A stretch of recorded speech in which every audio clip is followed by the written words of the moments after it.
বাংলাদেশ আমি সবাইকে চ্যালেঞ্জ করলাম, সমস্ত আইনজীবীদেরকে চ্যালেঞ্জ করলাম।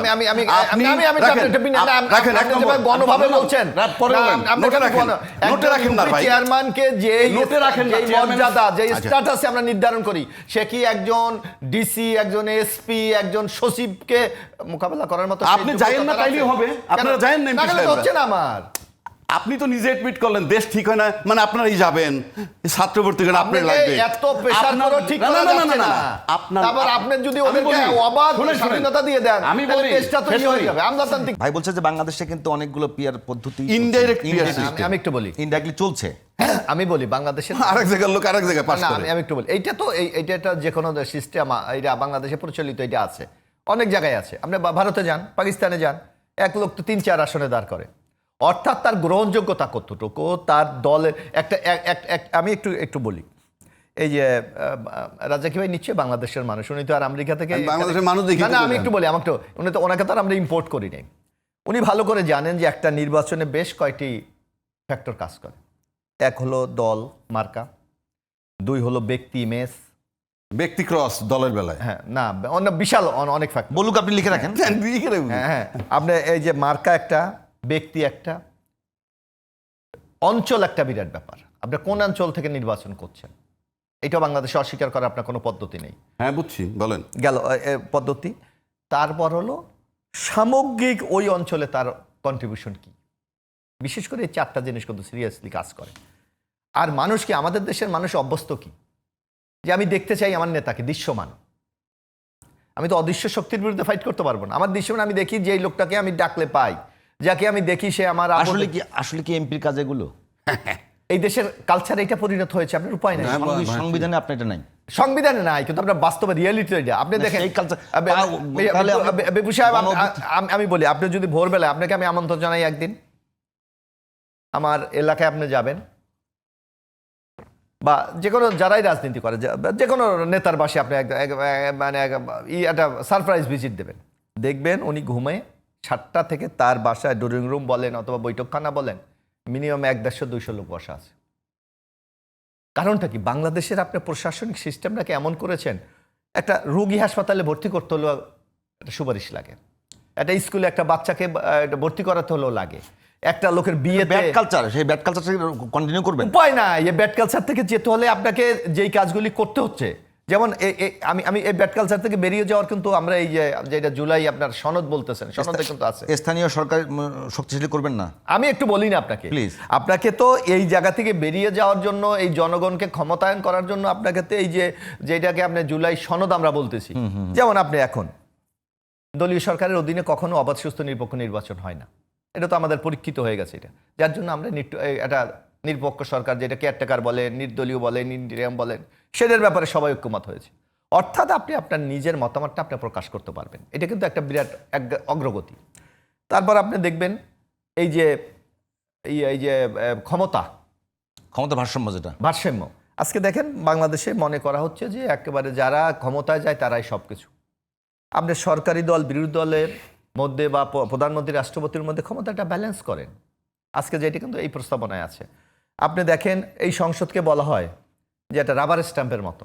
ওই দেখেন আপনার স্পিকার সাহেব বলে যে হ্যাঁ জয়যুক্ত হয়েছে, হ্যাঁ জয়যুক্ত। এই যে থেকে বেরিয়ে আসার জন্য আর্টিকেল 70-র ব্যাপারে কিন্তু একটা গুরুত্বপূর্ণ সিদ্ধান্ত নেওয়া হয়েছে, যে এখানে আর্টিকেল 70-কে সংশোধন করা হবে। তারপর আপনি দেখেন যারা এটা তো সংশোধন, কিন্তু ভাই আমি আপনাকে যেটা বলছি, যে স্থানীয় সরকারকে একেবারে শক্তিশালী করার জন্য এমপির যে সাংবিধানিক যে ক্ষমতা, সেটাকে ওই কালচারটা ফেরত নিয়ে আসা, এবং সাথে আমি যেটা বলছি, সাথে আপনি কি একেবারে সরকারকে পাহারা দেওয়ার জন্য, মানে সরকার যাতে কখনোই আর শেখ হাসিনার সরকার হয়ে না ওঠে, ফেসিবাদী সরকার হয়ে না ওঠে, সেজন্য পাহারা দেওয়ার জন্য নিঃসন্দেহে একটা শক্তিশালী বিরোধী দল দরকার। বিরোধী দল এই জায়গাটাতে কি আমরা সবাই ঐক্যমত্য হয়ে কাজ করবো না? 100% আমি কাজ করতে চাই, কিন্তু আপনাকে আপনি একদিকে এখন মানে একটা নিরপেক্ষ সরকারের অধীনে নির্বাচন হবে, এখানে ম্যানিপুলেট করার মতো কোনো সুযোগ নাই। এখন আপনি যদি গণতন্ত্রকে বিশ্বাস করেন, তাহলে জনগণের ক্ষমতায়নে আপনি বিশ্বাস করবেন না। আপনি যদি অবাধ, সুস্থ, নিরপেক্ষ নির্বাচন আপনি করতে পারেন, তাহলে জনগণই ডিসাইড করবে কে গভর্নমেন্টে যাবে, কে অপোজিশন। রাজ্জাকি ভাই কিন্তু একবারে বলেছেন যে আপনাকে যদি জনগণের যদি সিদ্ধান্ত নেয়, সেক্ষেত্রে বাধা কোথায়? আচ্ছা, ভেরি সিম্পল। মেম্বার অফ পার্লামেন্টের কাজ কি? সংবিধান যেটা বলছে সেটা বলছি। বাজেট প্রণয়ন, এটা কিন্তু অর্থ বিল, অর্থ আইন মোতাবেক। স্পিকার নিয়োগ করবে, প্রাইম মিনিস্টার সিলেক্ট করে, রাষ্ট্রপতির নিয়োগ দেয়, সব পার্লামেন্ট করে, সাব কমিটি বানায় ওভারসি করার জন্য, সুপারভাইজিং করার জন্য। প্রত্যেকটা মন্ত্রণালয়ের জন্য এর বাইরে যেটা করবে ভায়োলেশন অফ কনস্টিটিউশন, তার কোনো রাইটই দেয় নাই। গত 53 বছর যাবত এমপিরা ভায়োলেশন অফ কনস্টিটিউশন করতেছে, প্রত্যেকটা এমপি। তার বাসায় যাবে কেন? এই যে বলতেছে চাকরি যাবে কেন? এত শখ থাকলে উপজেলা চেয়ারম্যান আর এমপি হোক না, এমপি না ইউনিয়ন চেয়ারম্যান, ইউনিয়ন চেয়ারম্যান কি সেই যে খুশি যাই হোক। আমি বলছি ভায়োলেশন অফ কনস্টিটিউশন চলতেছে 53 বছর জন্য। বাংলাদেশ আমি সবাইকে চ্যালেঞ্জ করলাম, সমস্ত আইনজীবীদেরকে চ্যালেঞ্জ করলাম। গণভাবে বলছেন নোটে রাখেন না ভাই, চেয়ারম্যানকে যে মর্যাদা, যে স্ট্যাটাসে আমরা নির্ধারণ করি, সে কি একজন ডিসি, একজন এসপি, একজন সচিবকে মোকাবেলা করার মতো? আপনি যাইয়েন না তাইলেই হবে, আপনারা যাইয়েন না। হচ্ছে না আমার, আপনি তো নিজে এডমিট করলেন দেশ ঠিক হয় না, মানে আপনারাই যাবেন ছাত্রভর্তি করে আপনার লাগবে এত প্রেসার করে ঠিক করা যাচ্ছে না। তারপর আপনি যদি ওদেরকে অবাধ স্বাধীনতা দিয়ে দেন, আমি বলি দেশটা তো হয়ে যাবে আমলাতান্ত্রিক। এই এমপির স্ট্যাটাস জানে না বইলা রাম শাম যদুমধু এমপি হইতে চায়। আবারও বলছি, রাম শাম যদুমধু এমপি হইতে চায়, কারণ সে তার স্ট্যাটাসই বোঝে না। একটা এমপির ডিগনিটি কি এইটাই সে বোঝে না। ভায়োলেশন কনস্টিটিউশন 53, বাংলাদেশের সমস্ত লয়ারকে চ্যালেঞ্জ করলাম যে 53 বছর যাবৎ সংবিধানের যে ভায়োলেশন করে আসতেছে এমপি সাহেবরা। কিন্তু এখন তো আপনাদের রাখেন সিদ্ধান্ত হয়ে গেছে। রাখেন, আরো বলি, এই যে নির্বাচন করতে যাইতেছে, কথায় কথা আসে, ইলেকশন কমিশন বলল কি, আমি পিআর পদ্ধতি সংবিধানে নাই, আমি সংবিধান মোতাবেক নির্বাচন দিব। ভালো কথা, সংবিধান মোতাবেক নির্বাচনের বিধানটা কি আপনি বলেন তো? যেই সংবিধানটা আছে ওইটাই ধরলাম, ওইটার বিধান কি শুনেন বিপুল সাহেব? সংসদ ভেঙে যাওয়ার পরবর্তী 90 দিনের মধ্যে 90 দিনের মধ্যে কেমনে হবে সেটা সেকেন্ডারি। সংসদ ভেঙে গেছে, ওত নিছে 8ই অগাস্ট 2024, সেই মোতাবেক 7ই নভেম্বর 2024-এর মধ্যে নির্বাচন হওয়ার কথা।